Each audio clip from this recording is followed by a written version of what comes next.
Good afternoon, everybody, and welcome to the Aidoo show, the show that aims to inspire you, encourage you, teach you a little bit, and then bring out the best in you. We're going to dub today's show a segment in history lessons. But before we get to that, I want to talk about this week and some of the good things that have happened. I'm very excited about one of the programs coming up at Endless Possibilities, the Women's Courage Festival. This is something I've dreamt about for years, having a road show that showcases women's talent, women's businesses, women's opportunities, and raising funds to support single mothers and their children in the communities that we serve. So this week, that's what we've been working on. And from September 9th to the 11th at the corner of Jane Finch Mall, we will be there. Come see us, come talk to us, come be part of us, and come join our membership so that we can grow and affect positive change where we serve. Today, I'm excited to talk to this woman that I have followed since I arrived in Canada many years ago. I would say 30 and something years ago that I've arrived in Canada. She's one of the women whose work inspired me to join in community, serve community, be part of those that make a change and those that tell our beautiful African and Black history and those who showcase our stories. Today, our guest is Rosemary Sadlier, and a woman that I have admired for years. So, ladies and gentlemen, let's welcome Rosemary. Hi, Rosemary. Hi, how are you? I am so good. You have no idea how good I am to be Well, talking. it's wonderful to be on this show with you today. It is amazing for me. The reason it's amazing for me is that, like I said, I have followed you and your work since I arrived in Canada as a young girl, who was also trying to find her way and who needed mentors and role models, people who spoke her story in the face of not being seen. It was very difficult when I arrived in Canada because I came from Ghana, where my role models were right in front of me. Everything I wanted to be was right there. You know, every help that I needed, there was somebody who looked like me. And then I got to Canada and it was a different story. Nobody, yeah. It was a completely different story. It's not like today where we all know that we have to be part of the story. And many of us are doing the best we can to be the face. So first, I want to say thank you for doing what you've done all these years and continue to do. So to be speaking with you is an honor and a privilege on the journey of telling our story. So welcome. Thank you so very much. You know, Anna, I have to admit that that was just such a lovely tribute, and I so appreciate it because so much of what I have done as an unpaid volunteer. Mm-hmm. And when you are doing things for what you feel is the greater good of the community, um, people don't always appreciate or understand Yep. how or why you're doing it. Mm-hmm.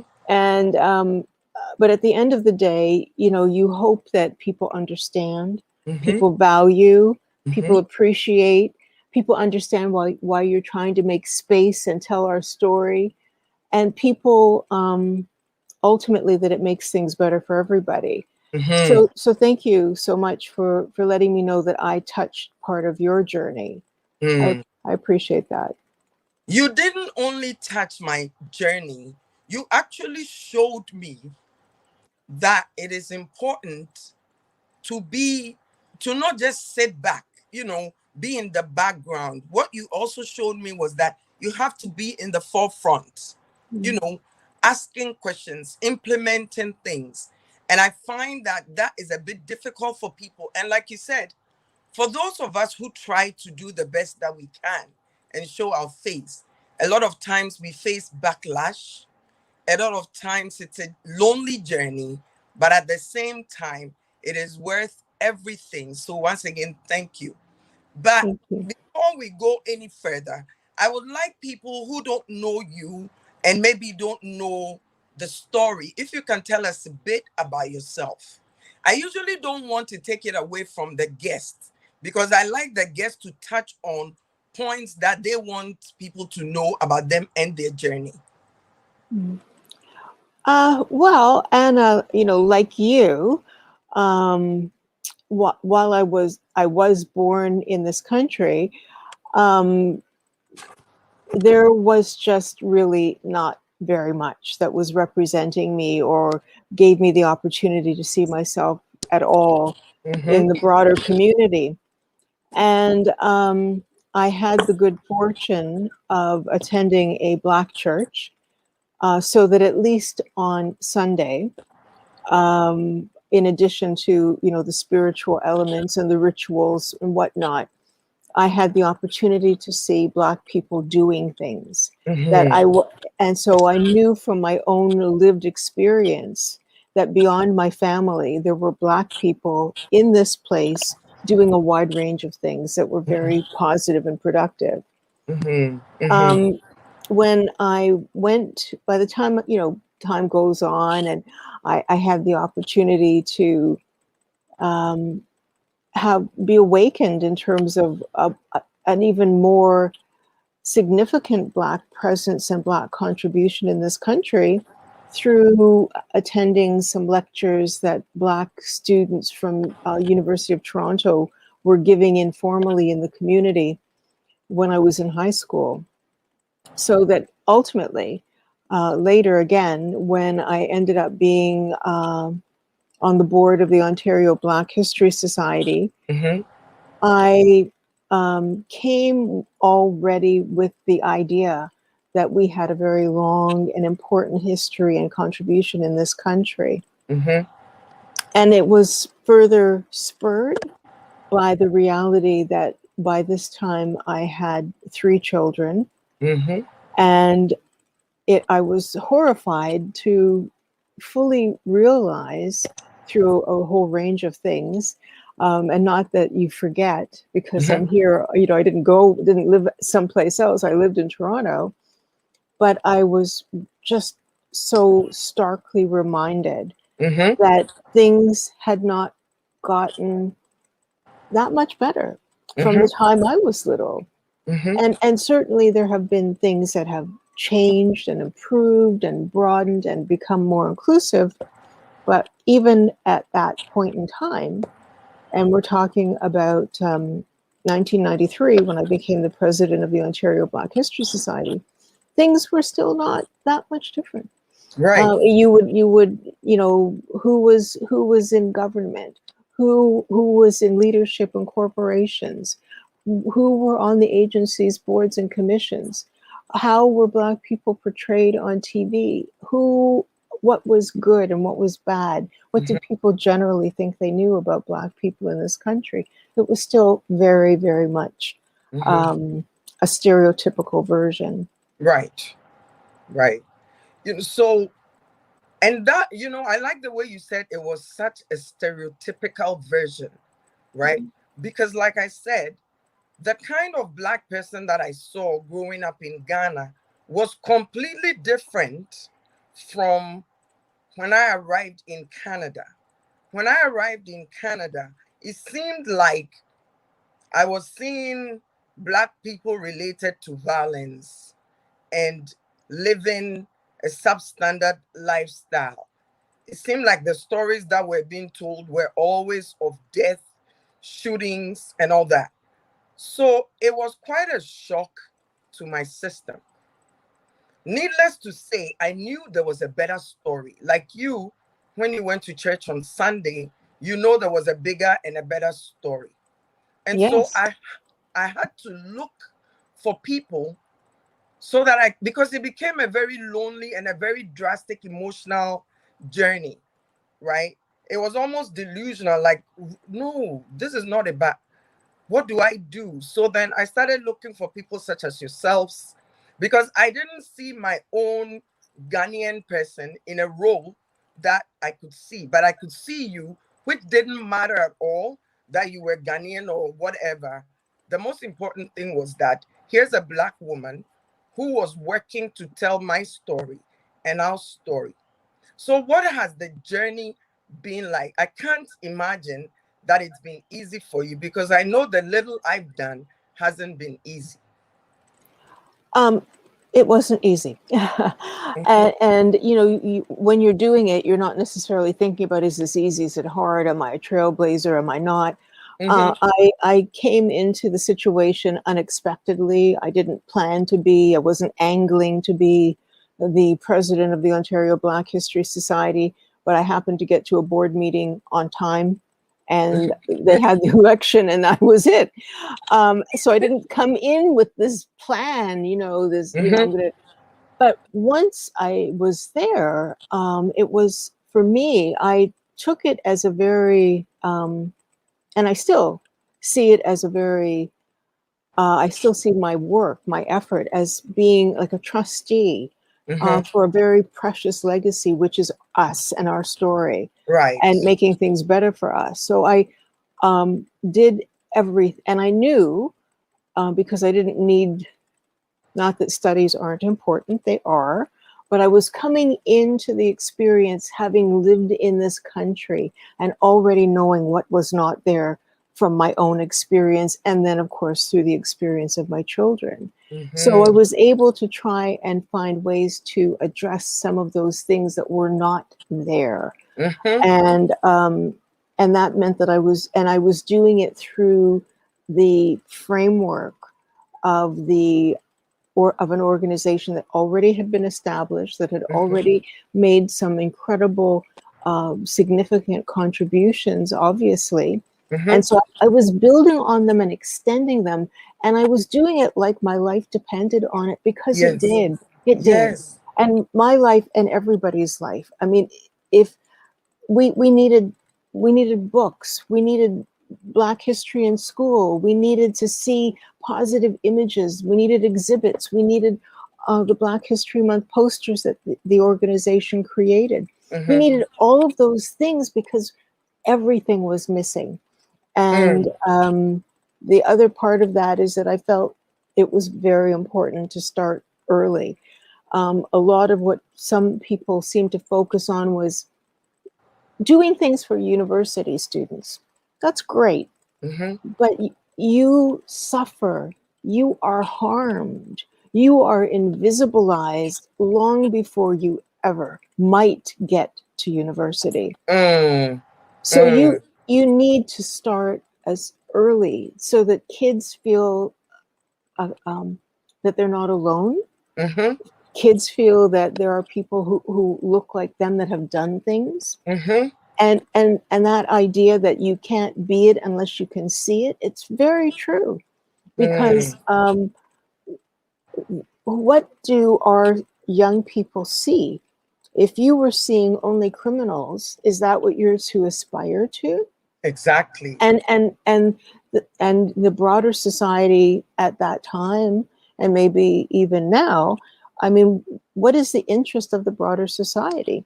Mhm, If things are to continue the way they were, then there didn't need to be room made to include Black people in a more meaningful way. mhm, mhm. So, So it go was ahead. important. No, it was just important to me to try my best with Yes. the incredibly limited resources that were available, to do Mhm. as much as I could. Beautiful. And like I want to keep repeating this, because this conversation is almost emotional to me in the sense of my connection with you. So whilst you were out there working with limited resources, raising your children, trying to tell the story, what you didn't know was the impact you were having on a young girl somewhere. I mean, you knew in your mind that this needed to be done. What you didn't know was what you were telling a young girl like myself, who was also trying to find herself in a new place, in a new country, where it seemed as though she is limited, or Mhm. she is less than. Yeah, yeah. So, one of the things for me as an African girl and also a Ghanaian is, where did the Black story start in Canada? I think that is something many of us don't know, right? I think that is something many of us don't know, and we need to know. It is important that we know how the Black story began here in Canada. If you Sure. can give us a little bit on that, Well, I know I'll appreciate it. there's a couple of different ways that we could talk about that. I think one way is, let me just um, mention. I'll mention two things that I think were important for me. One was, I remember earlier I mentioned that the university students were telling us about Black history, Mm-hmm. and in a more significant way. Mm-hmm. And I ended up going into a bookstore that existed at that time, and there was a book that I picked up, Third World Books and Crafts, on Bathurst Street. It doesn't exist anymore. And it was operated by Lenny and Gwen Johnson, who in and of themselves were phenomenal historical and advocates for the community. But there was one book I took off the shelf, and you kind of leaf through, Mm-hmm. and what it outlined was that the book was called They Came Before Columbus by Dr. Ivan van Sertima, who's no longer with us.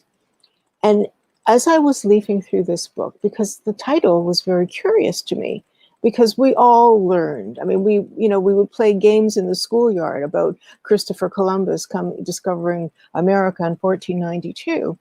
So here was this book suggesting that there were Africans in the West before 1492. Mm-hmm. And he goes through in this book, which I would highly recommend to anyone as an incredibly helpful resource. It stands alone. There are many others, but for me, that one just was so impactful.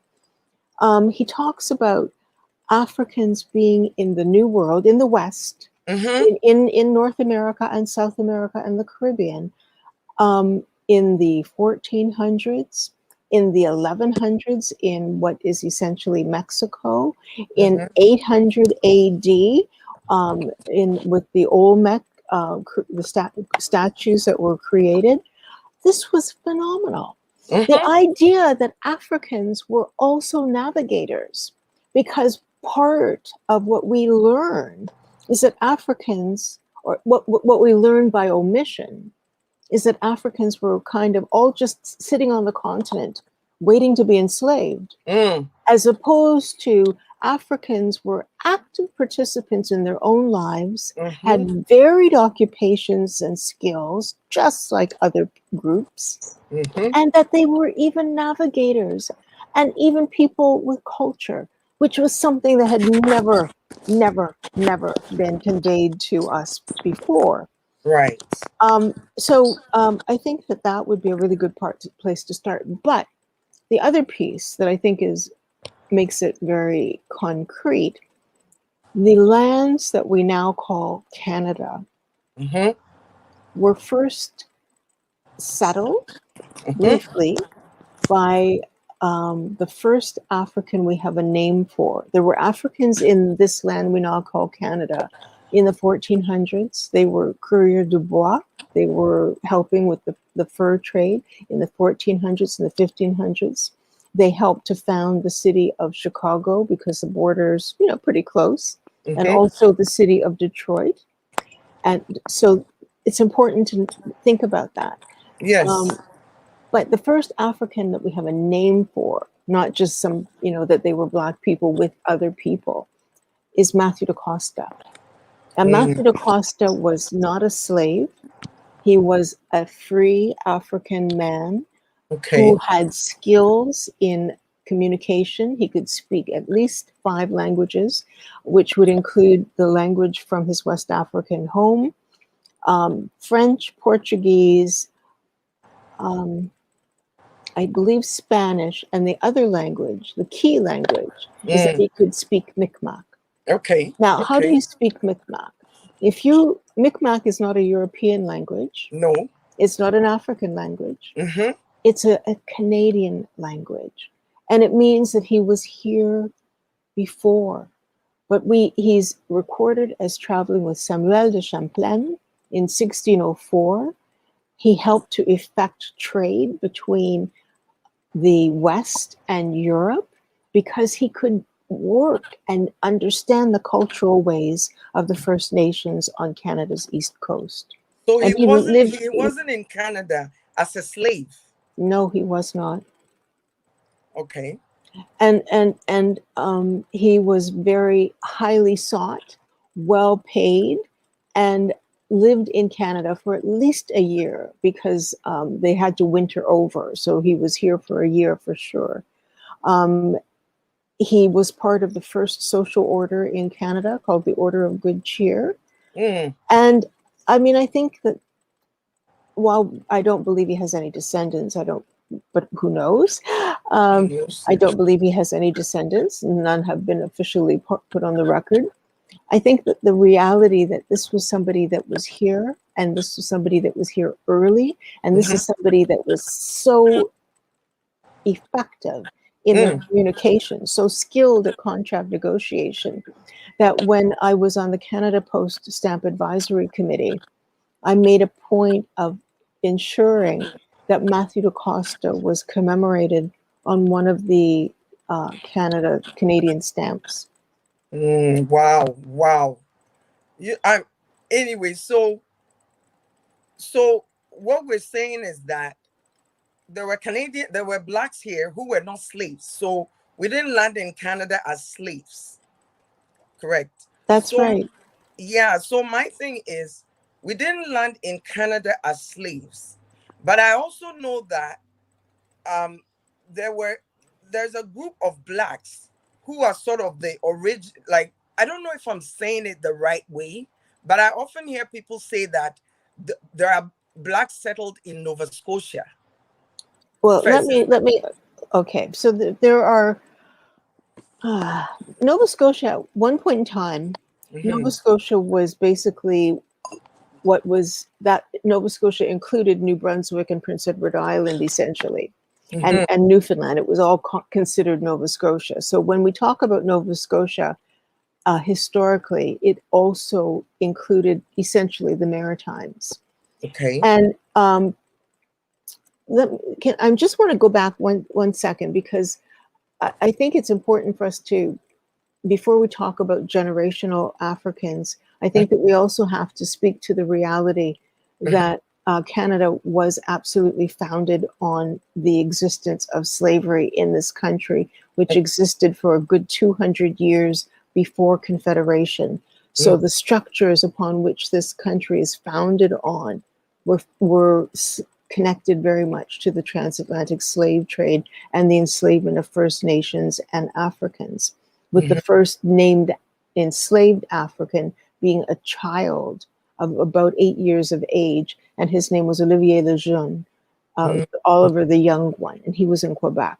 Okay. But in the Maritimes, there were in the area that we call Nova Scotia and New Brunswick currently, people went there following the American Revolutionary War because they had the opportunity to be given their freedom at that time, freedom from enslavement, if they helped to support the British side during the American Revolutionary War. Many people took up that offer, and they came to New Brunswick, they came to Nova Scotia, and they were given land, not immediately, and not great land, and not land that was particularly arable or very useful in many instances, and it was usually far removed from other white settlements. Right. So there are people who are Black who have been in this country since 1783. Wow. On my father's side, my family is part of the 1783 group. And in fact, I am the descendant of the Black Loyalists, which is what they were called, the people who were given their freedom if they supported the British side, the Mm-hmm. late Loyalists, the refugees of the War of 1812, and then closer in history, on my mother's side, I am the descendant of people who came into Canada on the Underground Railroad, also seeking their freedom. Hmm. Wow. You know, I definitely will have you back because there's so much to our story that we cannot get to in 1 hour. But I want to now go on to Black History Month, right? Now, Black History Month, I get excited about Black History Month. Me Why? too. I do. It's like Christmas, right? I know sometimes people will say every month is Black History Month. But the importance and the significance of Black History Month to me is like a birthday. I mean, Mhm. every day is a day for you, but there's a day where your friends and your family remember you and wish you well, and you feel like the most important person on the face of the earth. So, how did Black History Month? Because I will always refer to Ghana in the sense that in Ghana, we never celebrated Black History Month, right? And so when I got here and I was hearing about Black History Month, it was a little strange to me. But then eventually I got to understand and joined in. So, where did Black History Month um, how did it become a part of our Canadian lifestyle? And what did it take to get there? It must not have been easy. Mhm.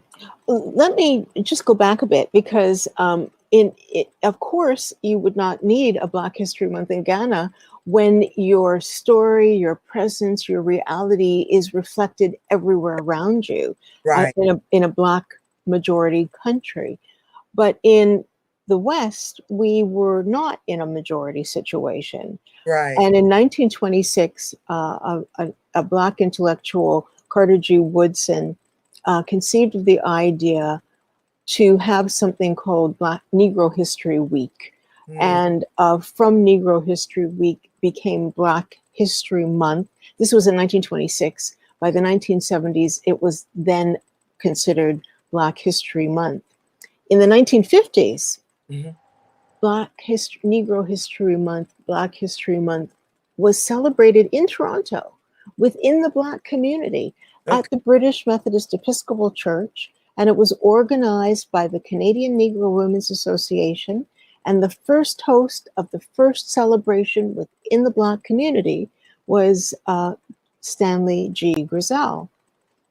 But that didn't become a bigger thing Mhm, until the Ontario Black History Society was organized in 1978 with mhm, Dr. Daniel G. Hill, Joan Kazmarski, Wilson O. Brooks, and a number of other people who helped to secure the first proclamation of February as Black History Month with the city of Toronto. mm. And that's what we had starting in 1979. So 1979, 1989, 1993, Rosemary is now the president. And Rosemary was at home with her third child because I didn't go into the office Right. because the office was very small. You had to pay for parking. It was hard to find parking downtown. And I had three children. That's babysitting. How do you arrange that? Yeah, This was not a paid position. exactly. So I used my phone at home. Later, I ended up with a computer and a fax at home so that the volunteers could use the equipment in the office. At any rate, I didn't know that I had to go to the city of Toronto and request a formal proclamation for February as Black History Month. And we almost didn't have it. I mean, we missed the deadline. And I was panicking. It's like, this can't happen on my watch. This is terrible. So I did everything I could. I begged, pleaded, and cried, got the proclamation, and I thought I'm never going to be in this situation again. And Mhm, no one in the future should be in this situation. mhm, So I got what I felt was a more secured annual proclamation with the city. Then I went to the province of Ontario because I think I felt, and my board agreed, that Black History Month was something that everybody should be benefiting from. Mm-hmm. Because for us, we learn about us. Mm-hmm. We feel pride in us. It's our birthday party, right? Yes. But for the broader community, it's an opportunity, or at least at that moment in time, I felt it could be an opportunity for them to really develop a more balanced sense of their own historical contribution, because white people alone are not the only ones who've contributed to the development of this country. Exactly.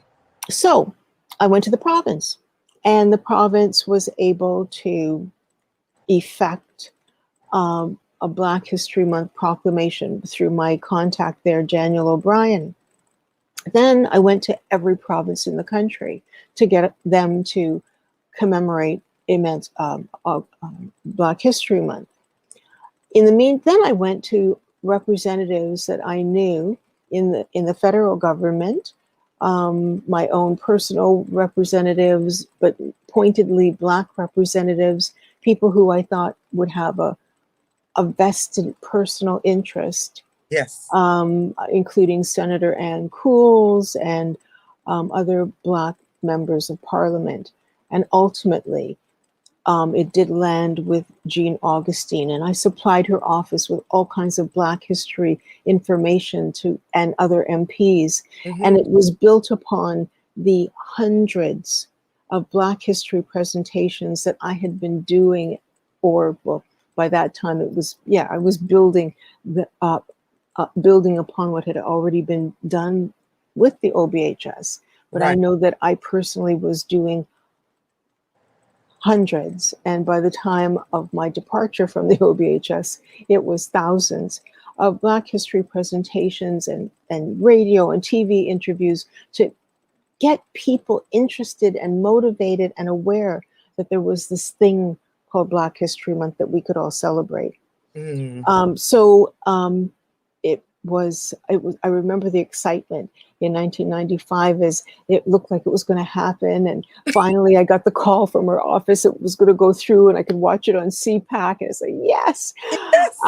And then I organized a bus trip for people to go up to the first national celebration that was going to be held in Ottawa. And I couldn't even take the bus because I just didn't have enough time to be on the bus and do other things that I had to do in Ottawa. So I flew to Ottawa. I was the only non-elected person welcomed on stage. Mm-hmm. And I presented the Prime Minister, Jean Chrétien, with the official OBHS Black History Month poster. Which was actually an art print done by African artist from the continent, David Kubuka. Mm-hmm. And it was just so touching and powerful. And Imagine. I remember feeling like this is going to make such a difference. Yeah. Yes. And I think it has. Maybe not as much of a difference as I would have hoped, but it has certainly been a very important part of that process. Well, I will tell you that for this girl who has been following you all these years, and then Ontario, the name Ontario Black History Society alone to me means a lot, because I'll tell you one thing. I was born and raised in Ghana, right? So we're going through, our daily lives and all of that. One thing I realize is the depth of our story that I didn't know. You see what I mean? It's the depth of our story. Of course, we knew about slave trade and this and that. But to us, it was just at least to me, I wouldn't speak for everybody. To me, it was just another thing that happened.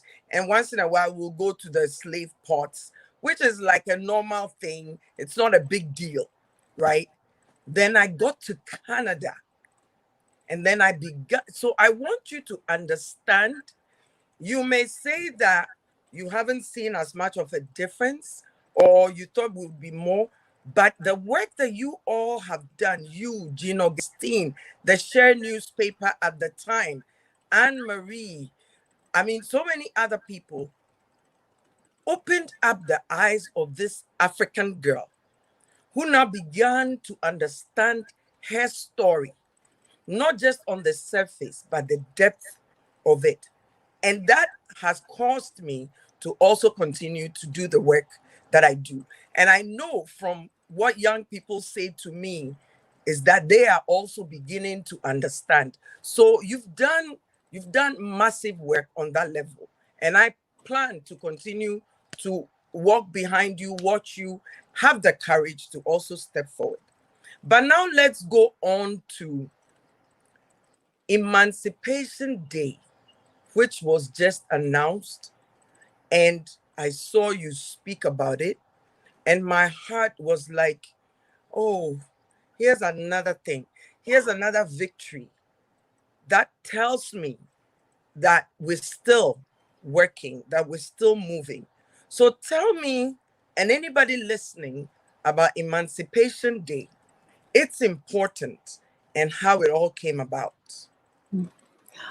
Well, certainly, first of all, Emancipation Day is the date when in this place in Canada, because it is a little bit different in other parts of the world, but it's the date when slavery ended. So it refers to the passage of the British Imperial Act, or the Slavery Abolition Act, that was passed in July 1833. But because it took a year for Britain to get around to all of her colonies, it did not go into effect until August 1st, 1834, in this place we now call Canada. In places like Jamaica, for example, it didn't happen for another 4 years, 1838. But here, in this place, 1834. And it's pivotal because that was the first global legislation that ended chattel slavery. And it then 1834. And that helped to lead to other global powers also ending their global slave trade. So that's what it is. But how did it happen in this country? Well, obviously, it didn't happen with me.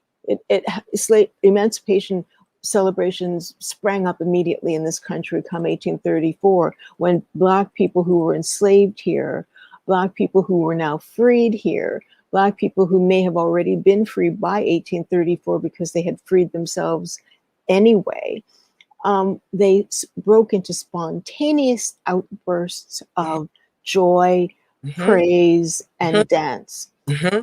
And they were doing what they were doing also in support of people who were still enslaved around the world, particularly in the United States, because many of them had just come from the United States or were not too far removed from a slave experience in the United States, but also because they were concerned about other Black people who were still held in slavery. And they did what they could through usually churches or missionary or abolition societies to try and provide assistance. But it speaks to the resilience and the resistance of our community over time. But the piece that I worked on came about in 1995. And sorry, let me just go back one more minute. There were two very big celebrations that had been happening for Emancipation Day before I ever became involved. Big ones, huge, bigger. The only thing that was bigger was Caravana when it began. So one was in Windsor under the auspices of Walter Perry, and the other one was connected to the UNIA and BJ Spencer Pitt of Toronto, and it took place at Lakeside Park in Port Dalhousie, which is near St. Catharines, Ontario.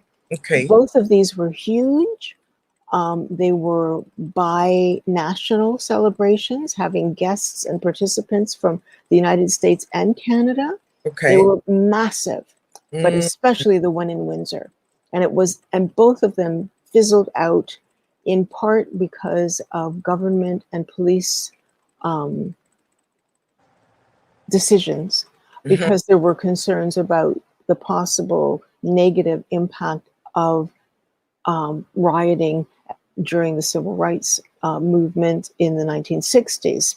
So in 1995, I was introduced to the idea that we should be formalizing a commemoration of Emancipation Day. I had Mm, never been to an Emancipation Day event, okay. short of attending Caravana, but Caravana did not always connect for me Mm-hmm. as a Canadian, dancing in the street to The story. understanding what emancipation was. Right.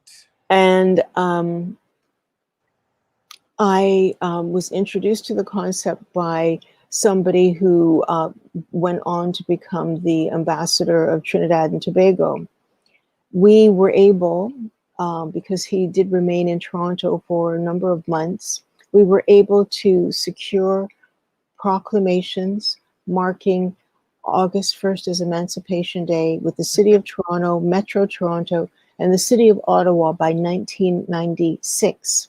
Mm, By about 1998, because I had approached this in a nonpartisan way, um, I had also started to see about advocating to get it national, mm-hmm. because I felt that if we had it as a national event, it was then assumed and would be celebrated in provincially and municipally. So just to go right to national. Preston Manning held a reception and offered his support, but it wasn't until 1999 that MP Deepak Abdrai used his private member's bill, and it went to second reading twice. Went Mm, to second reading twice in 2000, didn't go through. In the meantime, I was also working, having events, building up a community of support as best I could with the resources that I had. mm-hmm.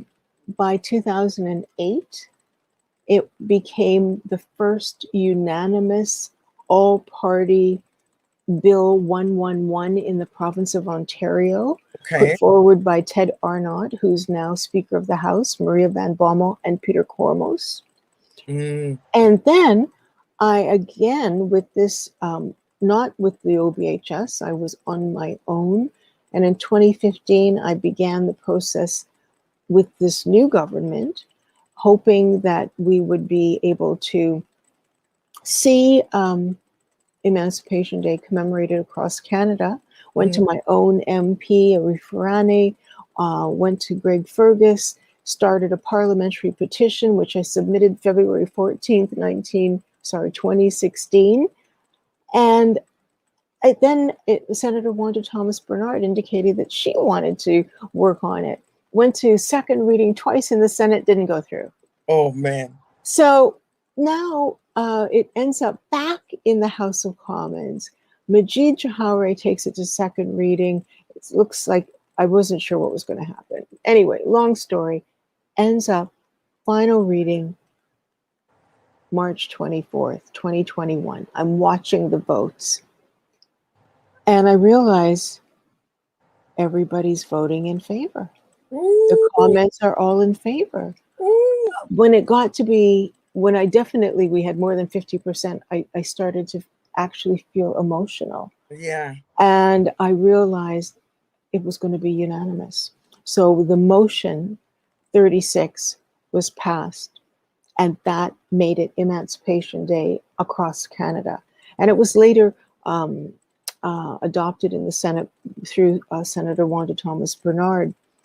But I mean, why would I believe that it was going to go through in March of 2021 when there had been so many opportunities And it for it did. to go through? We could have been celebrating Emancipation Day for the past 20 years, Yes. but it didn't go through.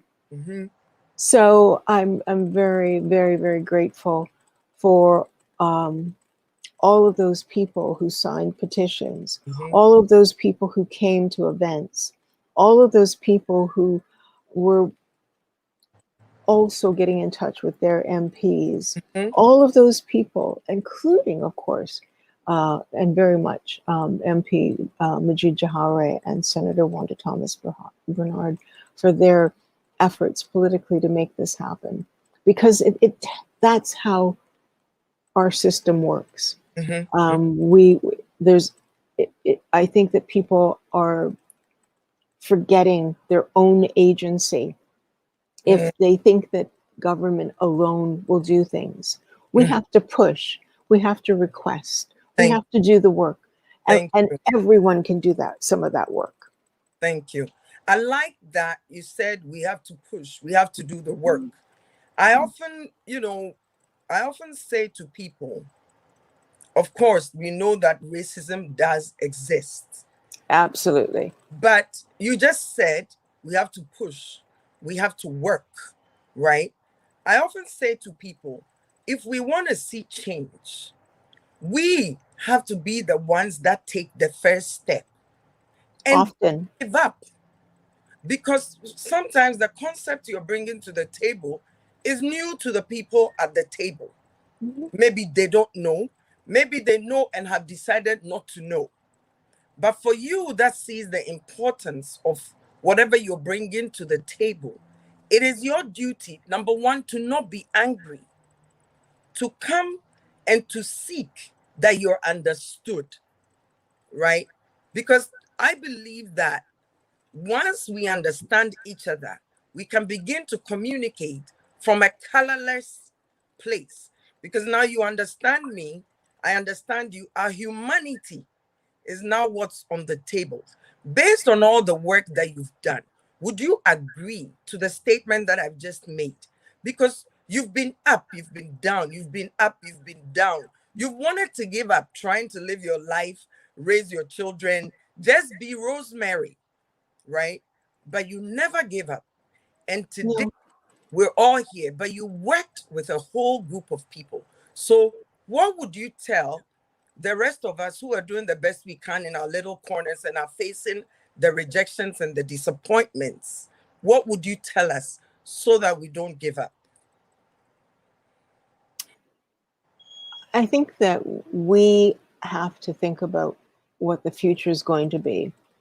I think that we have to think about what we want for ourselves 6 months from now, a year from now, 10 years from now. What do we want for our children? What do we want for our society? What is it that, what is your purpose? And I think that for me, my purpose was very clear to me a very long time ago. And this isn't always easy because sometimes people don't like what you're doing, or don't like that you continue to push, or don't like that they feel that you're, whatever they feel. I mean, it's very complicated in our community. Or they think you're in the light and it's all going good for you. Well, and the thing is, just when you said that, I have an American colleague who has been working on elements of emancipation as well. And what he said to me one day is that he knows that I work every day. I'm doing something every day. I don't just show up for the party. And when I was with the OBHS, I felt that when I was out there and people saw me, that they understood that I was out there because I wanted them to see that I was representing them, and that I was hoping to put forward their ideas and interests and wishes. I wasn't there because there was, like, it cost me very dearly. I'm not just talking about, money and gas money and parking. I mean, it had costs. There were things that, and so I was there because I was doing everything in my power to represent this organization. And in fact, because of the nature of the funding cuts to the organization continues because of some of the major sacrifices that I made. I didn't go in planning to make them, but they needed to be made if that space was going to continue. And I think not everybody needs to do that. But what I hope that everybody will understand, that it's important, if you are not able or not motivated or to do certain things, then support the people who are doing it. Thank you. Thank you. Thank you. Please repeat that. Support people who are doing the work if you yourself are not doing the work. And also, there's not just one way to do the work. I've realized that there's this curious thing that exists that unless you're standing in the middle of an intersection with a bullhorn screaming, then you're not a leader. Or that you're not making a difference. And I Mhm. think that there are many different ways to Mm, affect change. mm, And you have to adopt the ways that work for you with the skill set that you have and the access that you're able to make. mm. You know, Rosemary, there are so many questions that I have for you. Seeking my own understanding, one, of the Canada that I live in, to add to the journey that I'm on.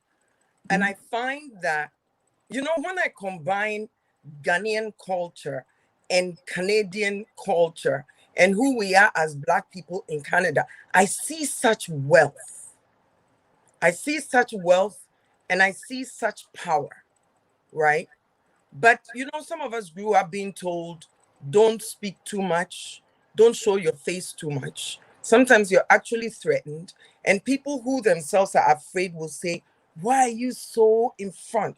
Every day, you're out there doing this and doing that.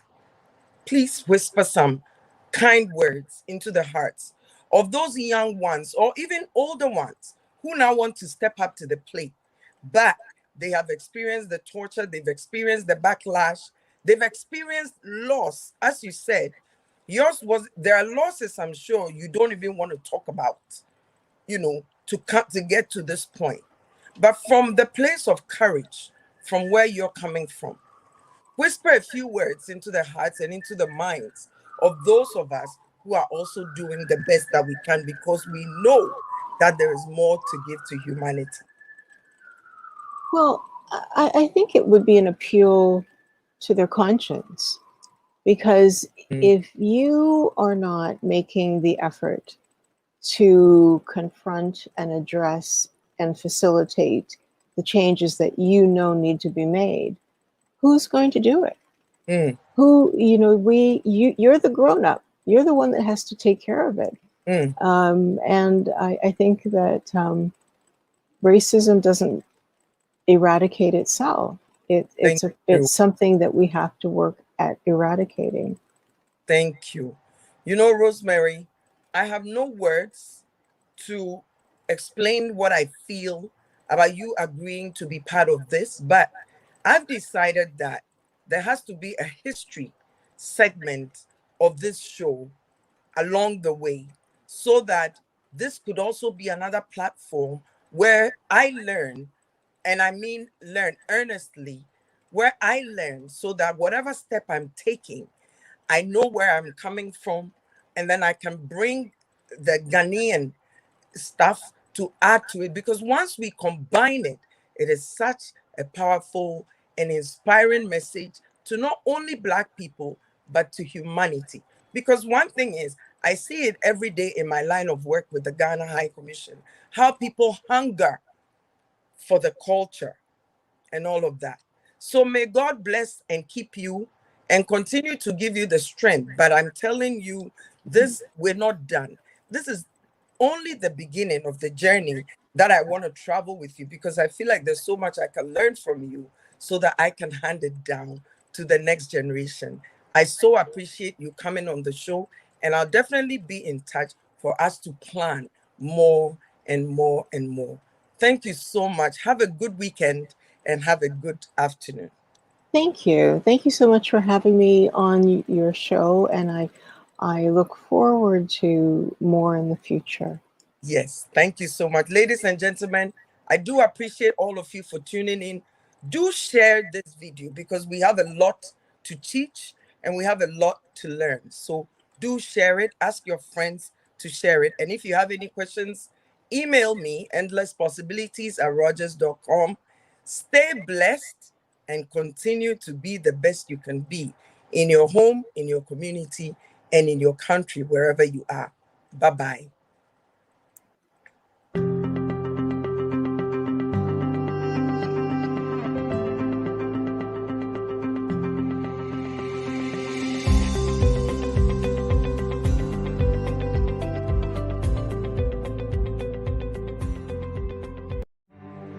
DAC TV.